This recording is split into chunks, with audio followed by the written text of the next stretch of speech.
Welcome to Spiritual But, a one-of-a-kind talk show creating a new global conversation about inclusive spirituality.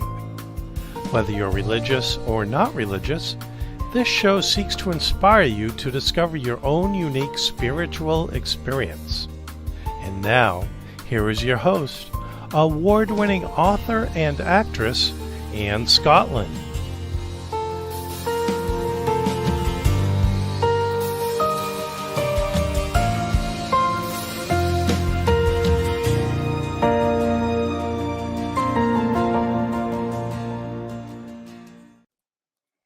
Welcome back to I'm Spiritual But with me, your host, Anne Scottlin. So happy to have you all here today. Thanks for dropping in to join us for a new global conversation about inclusive spirituality. What's on your heart, your mind, your soul. This is a live show, and usually you can leave comments. Today we're pre-recorded with our special guest, so please email your comments and questions in. You can fill out an email form or email me directly by going to www.imspiritualbut.com. So we are so excited today to have a dear friend of my previous co-host, Roger Leslie, who I love so much. And he found a very special guest for us who he loves and has known for quite some time. And her name is Kim Tops, is here to share her story with us and what it takes to be spiritual, what it means to find your way to connection with the divine for her, from her point of view and her experience. So Kim is a Christian influencer, an entrepreneur, and an engineer. This is one smart lady, let me tell you. Her background and experience also includes 25 plus years in engineering and aerospace industries. Wow. Amazing. My dad was an aerospace engineer, so wow. And I was always amazed by what he did. It always blew my mind. And through Kim's personal experiences and successes, she's learned how to turn her pain into purpose. There's so much more, but in order to get started, without further ado, please help me welcome Kim Tops. Hi, Kim. Hi, how are you? I'm doing great. Thank you for having me. Yay, so happy to have you here. So happy. So as our viewers know, we often start with a quote, and I'm going to see, I think that was in the comments, and now it went away once we started recording. So what we're here to talk about today, today's topic is live on purpose. So how do we live on purpose? So what do you mean by that, Kim, when you talk about living on purpose? What's your short answer before we get going? So my short answer is that life is short. And so you want to be intentional about your purpose. You want to be intentional about who you spend your time with and what you spend your time doing. Amazing. That's wonderful. Okay, good. So I love that, living on purpose, because that is a piece of spirituality, however one defines it, is living with purpose, living with intention, which is amazing. So Kim, so I know you're a phenomenal person with an amazing career story, and tell us a little bit about your life and just your own personal spiritual journey, your ups, your downs. Share with us some of that. Sure, I would love to. So for me, I grew up in the home of a Southern Baptist minister and a teacher. Wow. So my faith has always been a part of my journey. So I came in with a faith-based family. My challenge was that I grew up in an abusive home. My father was abusive to everyone in our home. And I don't know how to better say that. As a matter of fact, I talk about it a little bit in my very first book that I'm going to publish. But to make a long story short, that was my assignment, is to how to be able to live with that, and then how to be able to forgive and to move on and to heal from that, so that I can live life on purpose. Amazing. And so, that's amazing. And it's interesting that you say that, because just last week, our guest, Jamie Wright from Houston, was on, and the whole episode was actually about I'm spiritual, but, and the topic was, this is not okay. violence and domestic violence within the spiritual conversation, within the spiritual community. And that was literally what we talked about. So this dovetails very nicely in the sense of creating awareness and understanding for people who might be struggling with that, and how do they keep their divine connection when, you know, some of your spiritual leaders are making really egregious mistakes. Right. Wow. And it was a challenge, but I don't take back anything that I went through, because all of that equipped me for who I am today. And so that I am able to talk about it. I am able to share my story and to share my testimony, and how prayer and faith and that ideal of knowing what your purpose is was greater than any pain that I could have ever gone through. Wow. Amazing. So you grew up in a tough environment, very religious, and also with a lot of stress and anxiety, I'm sure, associated in an abusive situation. How did you hang on to your spirituality, your relationship with the divine during those times? Right. So ideally, we were like the perfect family looking in. Like we, you know, my father was one of the richer real estate persons. In addition to having his own ministry, you know, we had the 3 kids, the wife, you know, everything looked good, but it was a different experience on. And so the thing that helped me get through that whole time was just knowing that God had something greater for me than what I was experiencing. And I'm a very authentic person, so I don't like anything fake.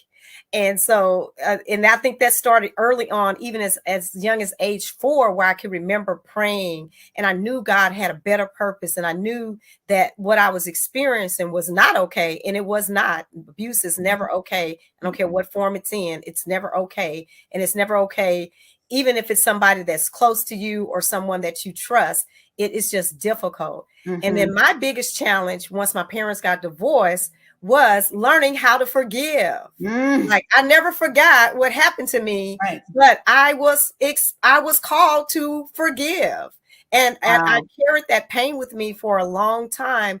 And then God was like, look, you need to get yourself together. And I remember reading T.D. Jakes' book, Woman, Thou Art Loose. And it just released me from all of that pain, all of the guilt, all of the shame that came with growing up and having to live 2 separate lives, and just having to be able to forgive and let go of that pain. And so my father and I relationship, he's passed on now, but our relationship probably was the best it had ever been when I learned to let go and to forgive. Wow. And I think everyone listening can relate to being wronged badly in some form or another. And that challenge to our spiritual experience, which is carrying that resentment, that anger, sometimes a desire to punish those who have hurt us. And forgiveness sometimes seems, I've heard people say, well, if I forgive them, then it's like it didn't happen. And then I feel as if there's no consequences, or there's no, if I forgive, I can't forget. So what would you say to people who are struggling with someone in their life who they know in order to find peace, they would need to forgive? And that's the second part of it, right? So when you live on purpose, when you spend exuding all of your energy, time, talent, purpose in harboring unforgiveness for someone, you don't have time, you don't have room to do anything else. And so you're not living on purpose. So for someone that has gone through that, and I'm gonna tell you, I was mad, right? I was an angry teenager. I didn't even know I was angry until like I went off to college. I said, oh, I was really angry. And I really was. And it's not that you don't have those emotions, it's that you don't sin in them. You don't do things that are not productive and are not. And I'm not a person that's vindictive. I don't need to feel like I need to get anybody back, but it hurt. And I wanted him to know how much it hurt. And then for me, it was just having that conversation with him once I got older. And I told him, you know, this hurt and this has affected our family. But my main point that I shared with him is that cycle of generational abuse, because it was a cycle of generational abuse in our family. He abused us because that's what his father did to him. And then at his funeral, I learned that his father's father, and it was just a cycle that continued. And my thing was, my communicating to him was that this cycle of abuse stops here. This is not going no further out of this generation. This is it. It stops here. So you eventually confronted him about, like, you needed him to see what had happened from someone else's point of view, from your point of view, from the other side. Right. I don't think he ever understood what the effects of his choices and actions had on us. And I had 2 other siblings, and it all affected us differently. And of course, my mother is actually still living, and it all affected us differently. We all reacted to it differently, but it was her putting us in the counseling sessions, which I did not want to go to as a child, but I needed that. And sometimes you do have your spirituality, you do have your faith, but sometimes you need to go sit on the couch and get all of that out of you, because it just builds up and it builds up. And then you look down and then 10 years are gone, and you're like, well, what happened to that last 10 years? Because you had all of that pain and anger that you were harboring in for that one person or that one incident. Yes, it was life-changing, but it does not give you an excuse not to live life on purpose, not to be who God created you to be, not to be purposeful with your decisions and who do you allow in your life. Wow, that's really powerful. So how did you know when you had forgiven? I was at peace. I mean, I can't even explain it to you. That's a good enough answer, though, because I think sometimes we wonder, right? Sometimes, the people in my life that I've needed to forgive, first sometimes in the past, I would hoard those bad feelings because give you a sense, and it's our human nature, right? Yeah, right. But eventually, once you forgive, it's not like you kind of just know when you get the peace. Sometimes it's hard to pinpoint like the day it happened. Some people they can, but all of a sudden it's just, to relate to what you're saying, for me, it was not feeling that burning anger anymore, which is where the peace was coming in. Knowing that I had a higher purpose, like you said, and knowing that I was bigger and stronger as a human being than those people who had done me harm. Right. That I could be the bigger person. Didn't mean I had to accept what they did, but I could move on with my life. Like, if you really want to punish someone, move on with your life and be powerful, successful, and joyful. Exactly. It sounds really funny, but you know what I mean? Because when we sit there and stew in our resentment, we're not punishing anyone but ourselves, because rarely are we actually having a confrontation with that person. It's more like that day in and day out toxicity that sits in your throat, your chest, your gut, wherever it feels. You feel that just kind of eating you away. So breaking free is the best medicine. It really is. And I mean, me and my sister, we both were daddy's girls. Like, we loved and adored our father. We just did not approve of what he did. And even though, until I really got outside of the home, didn't really understand that that was really not wrong. But I knew it, like, in my heart, that, okay, God, this is not how a father-daughter home relationship should look like. And it just was not. So in your Christian paradigm, when your theology is teaching that, God the Father, God is your father, how did that influence? How did your feelings about your earthly father influence your feelings about? Did it have any crossover with, if this person is like this and he's my father, then I wonder what my divine father, is he the same? Did you ever have questions like that? No, I was actually, even at a young age, being able to separate the love of God and love of a heavenly father and the love of my earthly father. And I understood that, we all make mistakes. We all, again, our generation abuse was generational. So he showed love or thought he was showing love based on what he experienced. And so when you experience the love of God, then there's just some things that you're just not going to do. And not that he didn't love God or us. I'm not judging anybody. It was just that was his perspective, because that was all that he had been shown. Sure. Right. Sure. Yeah, no, that makes sense. Yeah, that's so fascinating. And I'm really excited to hear that you were able to kind of distinguish those. I think for myself, again, very much a daddy's girl, and fortunate to not be in a physically abusive situation, but psychologically and emotionally very challenging. And I think that what was hardest on me at that time, as a very, very conservative practicing Christian, but really from a much more cult-like environment, was that I really did kind of associate a crossover between a parent, but in this case, a father, and like a God the Father figure. And it was this way. It was that whenever my father was disappointed in me, which sometimes was not legitimate in a greater conversation, like if I'm making my own life choices, then I would feel a spiritual guilt around it, because I kind of felt like his opinion was God's opinion. Now, there's a very different kind of story, but I just share that for those who are watching who have challenging relationships with parents or did as children. You know, like finding that separation is of a tremendous value, especially if you grew up in an extremely patriarchal environment. So I'm really happy to hear you were able to find that. That's pretty amazing. Right. And I can't even tell you how I just knew that. I mean, even at 4 years old, I knew that this is not right. This is not how it's supposed to be. And so that instilled in me that when I see something that's not right, I'm not one that's not going to pass by and not say anything. I'm going to stop. I don't care how busy I am. I'm going to stop. I'm going to say anything, because I thought about all of the teachers that I went to school, with, and they may have thought something was going on, but they didn't say anything. Right. And so many times we get lost, or we don't do our end of our purpose, because it's tied.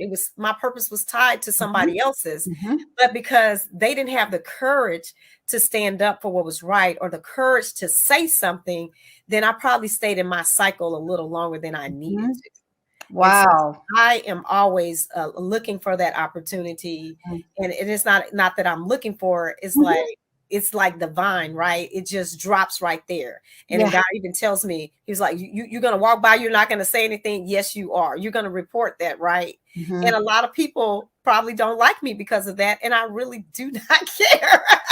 Good. Because at the end of the day, I'm doing the right thing, and I'm doing the thing that's tied to my purpose, and making sure that the people around me and the people that God has assigned to me in my journey right now are safe.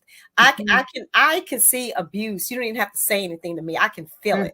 Like I know, because I live that. So I know what it feels like. I know what it feels like. The person can have the biggest smile on their face, and I can feel it. I can see it. My spirit feels it. My spirit hurts for them because I experienced that. So you can't fake that one with me. I know.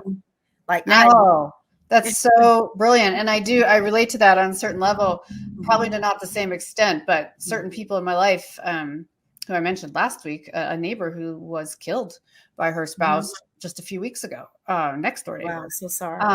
Yeah. And the thing was, they always knew there was an energy. There was a funny energy. Not that you never saw anything, you never heard anything, but there was a kind of energy. And it's one of those challenging, when do you step forward and when do you not? And I knew there were a lot of other people in their life who had a better position to advocate. Right. And there was a very complex situation as well. But, you always wonder, I wonder if I had done something. And fortunately, there had been interventions before, including, police intervention. So people were aware. But you also have to be willing to be freed from that cycle. Exactly. Or you have to be willing to try, or you have to be willing to trust. But it can be so complex when there's kids involved, and you don't want that, if you're the main victim, you don't want that to be moved on to and spread out to the kids. So it's very, very challenging. But what I love what you're saying is how you use all those things that you've experienced. Like you said, it's not like you can't go back and change it, but instead of Right. resenting it, you can say, this has created empathy, wisdom, Exactly. understanding.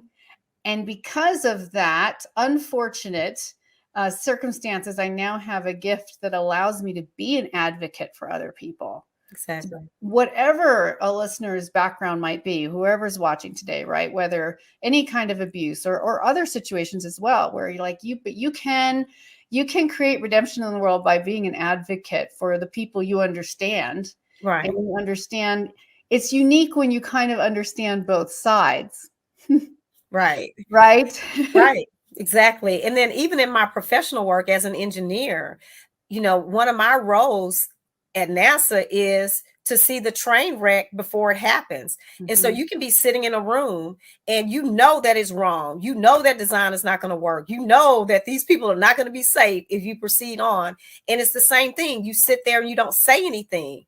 And that's not who I am. I get paid to say something, and you may not like it, but it's the truth. And then I have to go, as an engineer, go give the data and the research and the things to support why I am saying it. But at least we stop and we take a look, because at the end of the day, you want to go to bed at night and you want to be able to sleep, and you want to have that, not just living on purpose, but you want to have that peace. And it's the same correlation, whether in all of that, having that experience, as a young child from age 4 to 8, and then living the rest of my life, what it does not look like, to have a good village, to be around supportive people, to not be in environments that are toxic. And so for me, even in a work environment, I do not work in toxic work environments. It's time for me to go somewhere else. You just have to know what it is that you're able to accept and you're able to handle. And then once those boundaries are crossed, once you say something, it continues to happen, it's not going to get better. And so it's for me, I have to know what that is walking in. And so I know what that is for me. That's amazing. Yes. And I think that's such a good point too. Personal empowerment and the elements of spiritual empowerment that support your personal empowerment, right? The elements of knowing you're doing what is right. Now, some people struggle, and I know I used to struggle with this a lot, whereas I would be the first person to come to someone else's defense, but I was the last person to come to my own, or the last person to stir up trouble, if you will, controversy around the way I was treated. Because I was like, well, I can handle this or that, right? This other person, that's not okay. But standing up for yourself, not all of us were able to move into that so directly. So it's a real gift to realize that, God, spirit, the universe, that's all empowering you to move into health and safety and a productive and amazing life, which you clearly have done. So just because I know we're all dying to know. So tell us a little bit about how you got from your environment where you were raised and how you became an engineer and just what that journey looked like. So for me, my mother was a science teacher. So, and even though I was in an abusive home, like the expectation of education and influence and then exposure did not stop. And then when once my parents got divorced, we moved to a different state. And I had my aunts and my uncles and my cousins and just this whole village of people. My pastor, I had a new pastor, a youth director, and I just learned how to do things, just so many different things. Like at age 4, I had a brother first, so that's probably part of it. But and I mean, like we literally could repair a TV and a radio at 4 and 5 years old. And I was like, y'all know how to do that? I was like, that's amazing. And so how do you, develop? That's a gift. Who taught you how to do that? Like no one. It's just we saw a problem and we fixed it. And so my mother invested in that. And so she would put us in different type of activities, camps and day camps. I had an aunt that was the first Black executive director of the YWCAs. And so she was a trailblazer. And Wow. then but she ran this day camp, and they taught us how to do dance and sew and how to act and cook and model. So I became this person that learned how to do all these things. I played an instrument. I still play an instrument. I can sing, I can dance. I taught dance. I took dance. I mean, people's like, how do you know how to do all of these things? And so it was exposure, being a part of the youth ministry and that they had at my church, and having amazing youth leaders, and then having that opportunity, you know, to just amazing teachers. You know, Dr. Leslie was one of my teachers that, you know, made sure that, okay, I knew how to write. The average engineer cannot write. Wow. They cannot. I mean, they just can't. I proof a lot of my managers' materials and bosses' materials, and rewrite technical documents and put together presentations. And that's because of the things that I learned, and learning how to be versatile, but also learning how to pivot and make changes when needed. Oh, yeah. So, yeah. So then after doing all that thing, so I always knew, like at age 4, I was going to be an engineer. And so I just was exposed to that. And then I had the Star Trek, the Jetsons, and all these different things that opened up my creativity. And then I had a mother that, you know, she was like, okay, well, what is it you want to make? What is it you want to create? And she bowed into that. And I remember I attended Galena Park High School, and I remember they had a electronics course, and I was the only female that took this course. And I said, that's okay. I'm still take the course, because I know that I'm going into a male dominated field. How do I make that transition? So I was trying to decide what type of engineer that I wanted to be, because I knew I was good with electrical. I was good with computers, and I always wanted to work in NASA. So I was like, well, how do I make that transition? And then I had the opportunity to apply for the Naval Academy, the Air Force Academy. I even got accepted into the Naval Academy, and decided not to go because we were in the Gulf War. And I just didn't think I could kill anybody. I just didn't think I could do it. And so I ended up going off to Lamar University in Beaumont, Texas. And I at the time, I had majored in electrical engineering and computer science. I was accepted into every college that I applied, every program that I applied for, which was a wonderful opportunity, because then I was trying to figure out how I'm going to pay for this, right? And so I was also athletic as well. And so I was actually going to Texas Tech 3 days before I got ready to leave. I got a call from Lamar University, in which I had applied there too, because they had a good engineering program. But they saw me run at the state meet, and they offered me a scholarship. And so I changed everything like in 3 days, and I ended up going to Lamar University, and that's where I started. I stayed there for right about 3 years, and then I got tired of running, and then I transferred to the University of Houston, and I finished my electrical engineering degree at the University of Houston.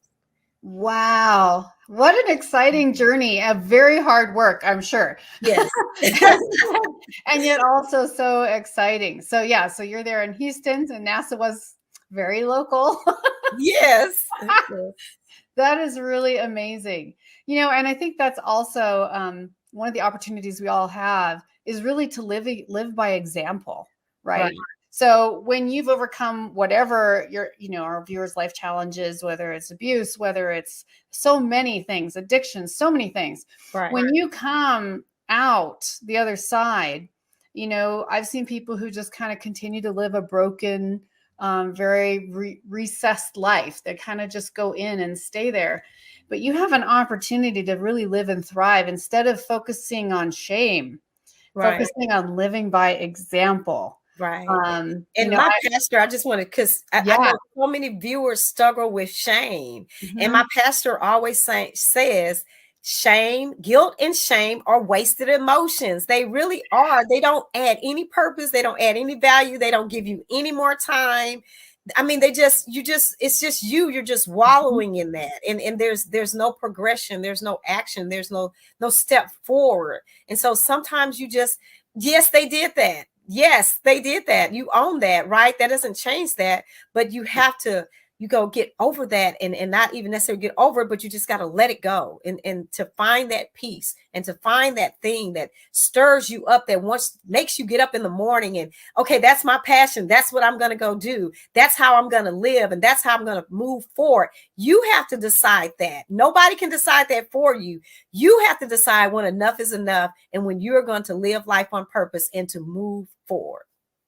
I love that so much. Wow. Okay. So I'm writing this down for my own because I love it so much. Guilt and shame are wasted emotions. Wow. So powerful. And they are so, they can be so addicting. Yes, yes, because you would think, well, this happened to me. Okay, now I'm gonna spend the next year thinking about what didn't happen. When you miss those opportunities, you miss those things. I had the amazing opportunity, like just last week, I went to 4 funerals in 6 days. I'm Wow. like, I mean, that is overwhelming. But these people had amazing lives. They had amazing opportunities, and where they could to step in and encourage and motivate people to get to their next best place. They did that. But you don't know what your time is. And so you have to you just gotta let it go. I'm sorry, you just gotta let it go. It's so true. And it's like, so the next question would be, if people would be asking, is how? It's like, I have guilt and shame. I want to forgive. I want to let go of guilt and shame. How? Because it seems like such a great idea and something I'd be willing to do. But how? So what kind of advice could you give them? Yeah, so it's back to what I was just saying. You own what happens, right? You own what makes you feel that way. And you have those emotions. And what we don't want to do, we don't want to make mistakes, or we don't want to halt our life or get stuck because we're stuck in our feelings. And your feelings will get you stuck. People are we live in a generation, people are not kind. They're just not. And so you can just say, okay, well, that person was mean to me, and so I'm not going to show up for work today. No, your purpose is greater than that. There's a child watching you. And so I was always inspired by the people that were around me. The reason why I chose electrical, my neighbor across the street was an electrician. He took time out of his day. He said, well, why don't you shadow me, and come see what this looks like. I didn't meet my first engineer until I was in college. So my thing is for me to do is to make sure that people see a female engineer. They see an African-American woman engineer. They see a girl doing STEM. And so that's just creating those opportunities, but they're there. But you're not going to say like, okay, I'm not going to do that today because, one of the guys on the team, he hurt my feelings and I'm not going back. No, yes, you own what happens. They have guidelines, HR guidelines, employment laws, all kinds of things to help you to protect you. But then you have to decide in yourself, again, knowing what your boundaries are, knowing what's acceptable to you and what's not. And you need to identify those going in, write it down. The emotions that you're experiencing, the things that you're having trouble with, write those down. Do not forget. We all have employment assistant programs and opportunities where we can to just get counseling and get that help that you need. Because I'm going to tell you, I probably wouldn't be sitting here in front of you today if God had not put it on my mother's heart. She was like, okay, these kids need to talk about this abuse, and they need to figure out how this is just a comma. It's not a period. It's just a comma in their lives, and so that they can move forward and be all that they are created to be. And so that's a part of it as well, getting the help that you need. But a lot of us, we don't even know that we need help. We don't know that we're stuck. We don't know that the guilt and the shame has consumed our lives. It has consumed our days. We follow and we're connecting and swiping all the people that we don't like. And we're not doing the things that we're supposed to be doing.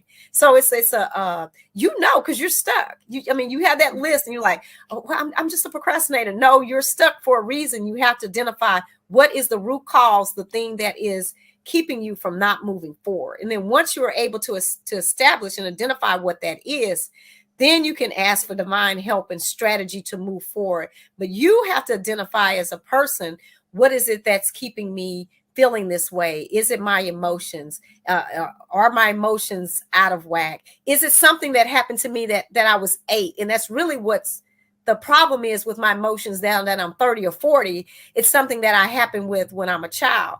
And I know this for a fact. Every counseling session you go to, they're going to ask you, tell me about your childhood journey. Because 9 times out of 10, it's something that happened then when you were 8 or 9 years old, when you're a little girl, a little boy, that you just, and it may revisit itself and you may have to go back and sit on the couch again and get that out of you, but know that you can do it. And that's all I want to communicate, is that you can do it. You can get over, you can let it go, you can forgive, you can remove those wasted emotions of guilt and shame, so that you can get back on track and live life on purpose. Wow. Live life on purpose. That's so beautiful. Wow, Kim, thank you so much. I'm so inspired. I wish we had a whole another hour to Yeah. Well, you can invite me back anytime. Okay, we will talk again. But let's just quickly, I know you're in the process of writing a book. Just give us a quick summary of what that's going to be about.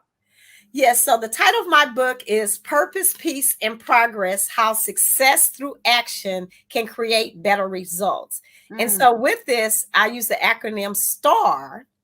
And so that you can be the star of your own life, right? So it doesn't matter what you've gone through. And people always ask me, like, how do you do all of these things? And then when I tell them I had all of the emotional stuff that I had to deal with, they was like, we don't even understand how you just dealt with that and be able to do that. So I kind of talk about it in the book, in general, in purposes. But then I kind of show you how to walk through journal prompts and how to walk through. And so I kept going back and forth, because I know scripture, because that's what I grew up in.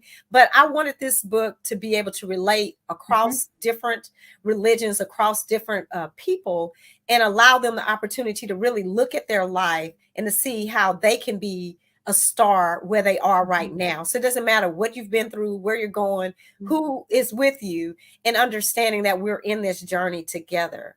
And that you don't have to stay stuck. You don't have to stay, just overwhelmed with emotions and overwhelmed with guilt and walking in life, not being able to forgive. You don't have to stay that way. You can move out of that and journey through success through other ways. And so I give you some techniques and some strategies, but I also give you the opportunity to look at your own life and reflect back in. What is it that I need to do differently? Don't just read a book and not have a call to action or a plan to move out of it. How can I make my life better so that I can empower someone else and share my life testimony with others? I love that. Wow. So for all our viewers and listeners, keep your eyes open for Kim Topp's book. And the first three words again were of the title? Purpose, Peace, and Progress. That's right. Purpose, peace, and progress, the 3 Ps. So yes, keep that in mind, because what an amazing opportunity we've had to talk to Kim today and hear her life story. Live on purpose, lead by example. And if you're stuck, she's going to have a book soon that can also help you get unstuck. So, well, I just want to thank you so much for being here today, Kim. It's been so wonderful having you. Thank you. And I said, I'm just an honor to be here, but even to listen and communicate and to hear how, we've met each other for the first time today, but to even hear how our stories interconnect and how you're even able to relate to what I've gone through and how to keep progressing on. So I appreciate this opportunity. Oh, thank you so much. Yes. Well, and we are so happy to have had you here. Everybody, thank you for tuning in. Live your life on purpose. And please do like and subscribe to the show here on USA Global Television and Radio, if you would. If you have any questions for us, or you have any speakers you'd like to recommend, you can go to imspiritualbut.com. Every week we're live here on Wednesdays at noon Eastern and 9 a.m. Pacific. So join us again then next week. Thank you so much. And thank you, Kim. Live your life on purpose, everybody. That's right. Thank you.